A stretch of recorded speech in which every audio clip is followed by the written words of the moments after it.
সাবির পিয়াসকে আলোচনা অংশগ্রহণ করার জন্য অনুরোধ করছি। বিসমিল্লাহির রহমানির রহিম। আলোচনার কিছু নেই, বক্তব্য দেওয়ার কিছু নেই। আজকে বঙ্গবন্ধু আইন ছাত্র পরিষদ কেন্দ্রীয় কার্যনির্বাহী সংসদ এখানে উপস্থিত হয়েছে। আমাদের দাবি একটাই, বঙ্গবন্ধুর হত্যার রায়কৃত আসামিদের অতি সত্বর দেশে ফিরিয়ে এনে আমরা তার ফাঁসির রায় কার্যকর দেখতে পাই, এবং এটি আমাদের প্রাণের দাবি, সারা বাংলার মানুষের দাবি। মানুষের একটাই দাবি, বঙ্গবন্ধু জাতির জনক শেখ মুজিবুর রহমান, যার জন্ম না হলে বাংলাদেশের জন্ম হতো না, বাঙালির লেখা হলো না। তাকে হত্যা করে বাংলাদেশকে 100 বছর নয় 1000 বছর পিছনে পাঠিয়ে দেওয়া হয়েছে। আমরা সেই 1000 বছর সামনে কবে যেতে পারবো আমরা জানি না। শুধু এটাই চাই, তার হত্যার বিচার চাই।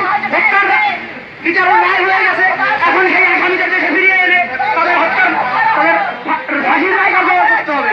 মাননীয় প্রধানমন্ত্রী শেখ হাসিনার কাছে একটাই দাবি, বঙ্গবন্ধু আইন ছাত্র পরিষদ কেন্দ্রীয় কার্যনির্বাহী সংসদ বাংলাদেশের আইন ছাত্রদের প্রাণের সংগঠন, একমাত্র আইনের সংগঠন, সেই সারা বাংলায় সারা বিশ্বকে বাংলাদেশের আইনের ছাত্রদের রিপ্রেজেন্ট করে। সেখান থেকে আমরা একটাই দাবি জানাচ্ছি, বঙ্গবন্ধু হত্যার বিচারের বিচার যখন হয়ে গেছে, ফাঁসির রায় হয়ে গেছে, তো আমরা একটাই চাই যে তাদের দেশে ফিরিয়ে এনে অতি সত্বর ফাঁসির রায় কার্যকর করা হোক।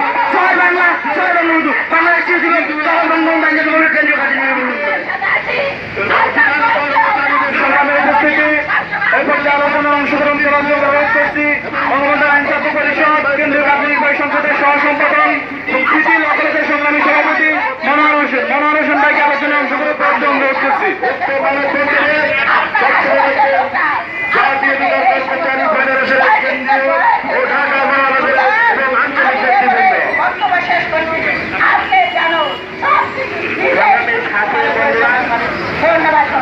বিসমিল্লাহির রহমানির রহিম। বঙ্গবন্ধু আইন ছাত্র পরিষদের কেন্দ্রীয় কার্যনির্বাহী সংসদ কর্তৃক আয়োজিত আজকের এই মানববন্ধনের মাননীয় সভাপতি